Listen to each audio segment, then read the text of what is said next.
बिस्मिल्लाहिर्रहमानिर्रहीम। बच्चों, I am professor Mohammad Asif from physics tutor 333। आज का टॉपिक है रेक्टिफिकेशन। रेक्टिफाई करने का या रेक्टिफिकेशन का जो लफ्ज़ी मतलब होता है वो होता है किसी चीज़ को सीधा करना।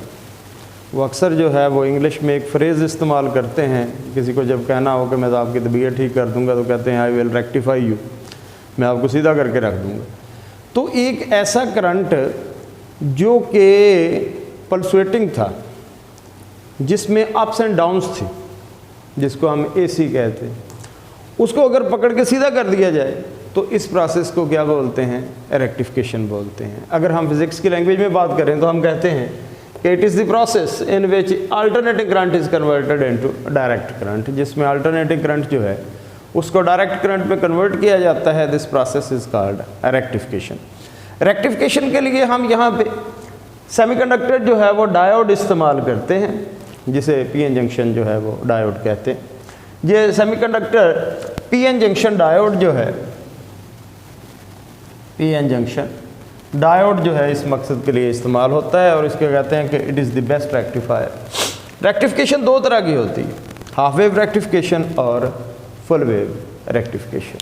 हम यहाँ पे आज हाफ वेव रेक्टिफिकेशन देखेंगे कि रेक्टिफिकेशन जो है वो किस तरह से होती है, किस तरह से अल्टरनेटिंग करंट जो है वो डायरेक्ट करंट में चेंज होता है। नाम से ही क्लियर है कि it is half wave rectification. पूरी की पूरी आने वाली वेव जो है वो डायरेक्ट करंट में कन्वर्ट नहीं होगी, सिर्फ आधी वेव जो है वो कन्वर्ट होगी एसी से डीसी में। इसलिए इस प्रोसेस को, इस रेक्टिफिकेशन के अमल को हम हाफ वेव रेक्टिफिकेशन जो है वो बोलते हैं।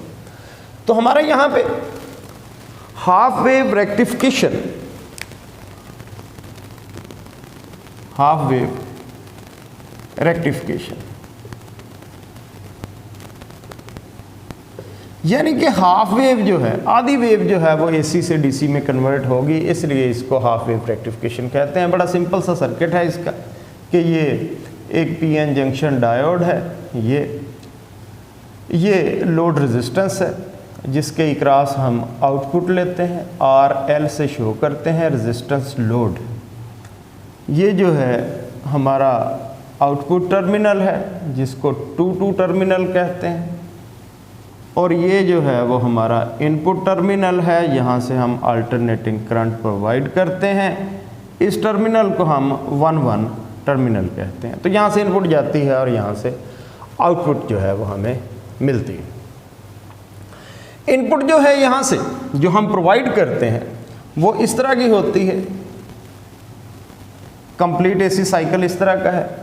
टोटल टाइम इसका t है, हाफ टाइम इसका t/2 है, यानी कि 0 से t/2 जो है यहाँ सर्किट के अंदर पॉजिटिव हाफ साइकिल जो है वो फ्लो करता है, और t/2 से t तक नेगेटिव हाफ साइकिल जो है वो सर्कल के अंदर फ्लो करता है, और आउटपुट पे हमें हाफ वेव जो है वो मिलती है। देखते हैं कि कैसे मिलती है। अगर इनपुट को और आउटपुट को इकट्ठा बनाया जाए तो इस तरह का प्रोसेस होगा कि ये इनपुट वेव है जो कि हमें 1 टर्मिनल से आके मिल रही है, और ये आउटपुट है जो हमें 2 पे मिलेगी। यहाँ पे ये हाफ साइकिल हमें मिलेगा, नेगेटिव हाफ साइकिल हमें नहीं मिलेगा, फिर पॉजिटिव हाफ साइकिल मिलेगा, नेगेटिव हाफ साइकिल हमें नहीं मिलेगा। यानी कि पूरी की पूरी वेव जो है वो एसी से डीसी में कन्वर्ट नहीं होती, सिर्फ पॉजिटिव हाफ साइकिल जो हैं वो आउटपुट पे अपीयर हो रहे हैं और नेगेटिव हाफ साइकिल जो हैं वो ब्लॉक हो जाते हैं, क्योंकि आधी वेव जो है वो एसी से डीसी में कन्वर्ट होती है। तो इसलिए इस अमल को हम हाफ वेव रेक्टिफिकेशन जो है वो बोलते हैं। अब हाफ वेव रेक्टिफिकेशन हम देखते हैं कि होता क्या है। इनपुट तो हमने बता दी कि ये इनपुट है, ये हाफ साइकिल है, ये इसका जो है वो फुल एसी वेव है जो कि इस सर्किट के अंदर से पास होगी।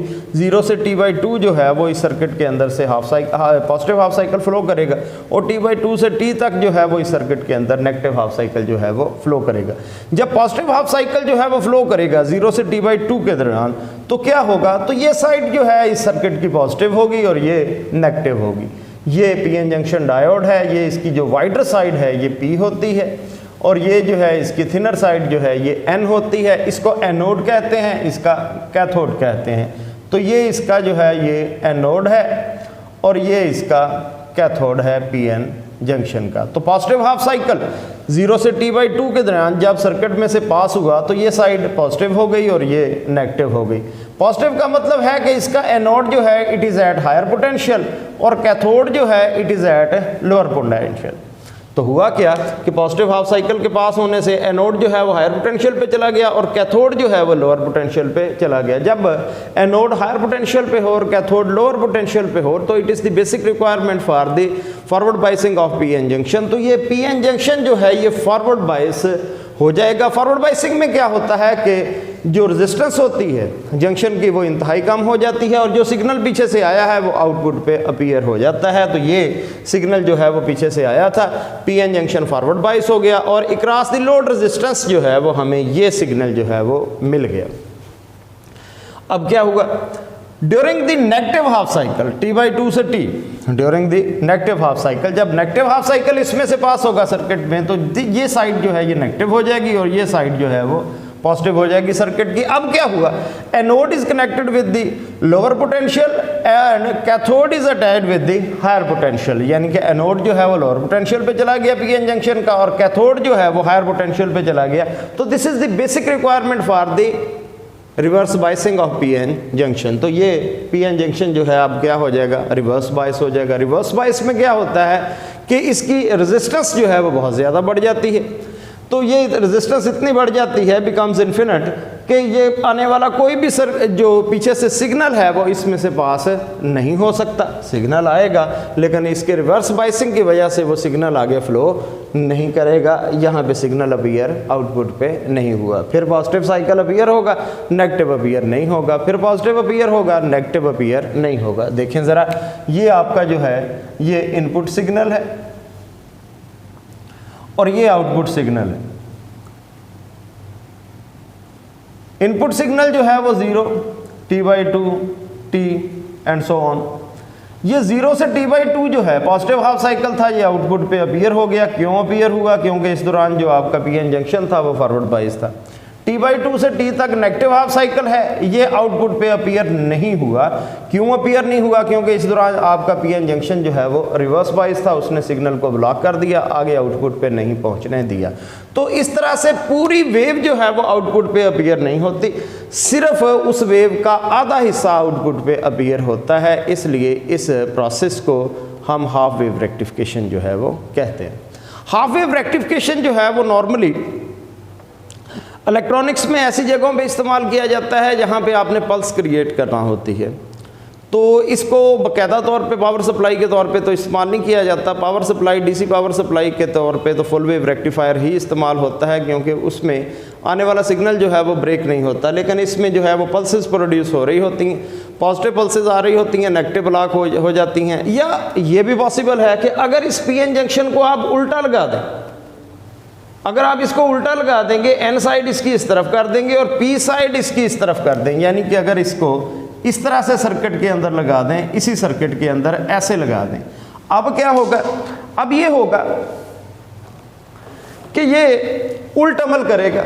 ये पॉजिटिव हाफ साइकिल पे रिवर्स बाइस हो जाएगा और नेगेटिव हाफ साइकिल पे ये फॉरवर्ड बाइस हो जाएगा। अब ये है आने वाला सिग्नल जो है वो ये सिग्नल है। इस सिग्नल में से वो पॉजिटिव जो है उसको ब्लॉक करेगा और नेगेटिव को पास करेगा, पॉजिटिव को ब्लॉक करेगा और नेगेटिव को पास करेगा, लेकिन ये आपके सिलेबस में शामिल नहीं है।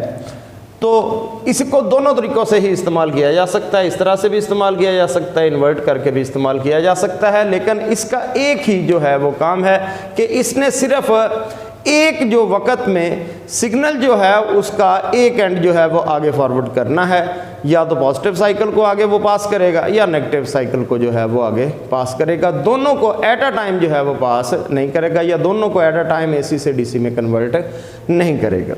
एक बात और, ये जो आउटपुट होती है इसकी, ये प्योर डीसी फॉर्म में नहीं होती। यानी कि हम ये कहते हैं कि ये आउटपुट आइडियली तो हम इस तरह की बना देते हैं, लेकिन वो इस तरह की होती है, फ्लक्चुएटिंग होती है आउटपुट। इस फ्लक्चुएटिंग आउटपुट का मतलब होता है कि आउटपुट के अंदर जो है वो अभी भी कुछ एसी के कंपोनेंट्स जो हैं वो मिक्स्ड हैं। एसी के कंपोनेंट्स अभी भी डीसी के अंदर मिक्स हैं। वो एसी के कंपोनेंट्स जो डीसी के अंदर मिक्स होते हैं, दीज आर कॉल्ड रिपल्स। तो इनको जो है वो हम रिपल्स कहते हैं। तो रिपल्स जो हैं डीसी के अंदर जो है जब मौजूद होते हैं तो वो डीसी को जो है वो पल्सुएटिंग करने की कोशिश करते हैं, उसको जो है वो स्मूथ नहीं रहने देते, जिससे आगे चलने वाली जो चीज़ें होती हैं उनको झरक लगना शुरू हो जाते हैं। इनको रिमूव करने का, इन एसी कंपोनेंट्स को रिमूव करने के लिए हम आउटपुट पे जो है वो फिल्टर्स इस्तेमाल करते हैं। यहाँ पे आप फिल्टर सर्किट जो है वो इस्तेमाल करते हैं। ये है फिल्टर सर्किट, कोई भी लगा देते हैं। बहुत सारे फिल्टर सर्किट होते हैं। आमतौर पे कैपेसिटर को फिल्टर सर्किट के तौर पे इस्तेमाल किया जाता है, इंडक्टर को भी इस्तेमाल किया जाता है, या दोनों को, कैपेसिटर और इंडक्टर को दोनों को मिला के जो है वो भी आप फिल्टर सर्किट के तौर पे इस्तेमाल कर सकते हैं। फिल्टर सर्किट का क्या काम होता है, ये जो इसके अंदर रिपल्स प्रोड्यूस हुए हैं, डीसी के अंदर जो एसी के कंपोनेंट अभी भी मिक्स हैं after the conversion from AC to DC, उनको रिमूव करने के लिए हमने फिल्टर सर्किट का इस्तेमाल किया है। तो फिल्टर सर्किट जो है इसको इस्तेमाल करने से बड़ी हद तक रिपल्स जो हैं वो रिमूव हो जाते हैं और डीसी जो प्रोड्यूस हुई है वो स्मूथ हो जाती है।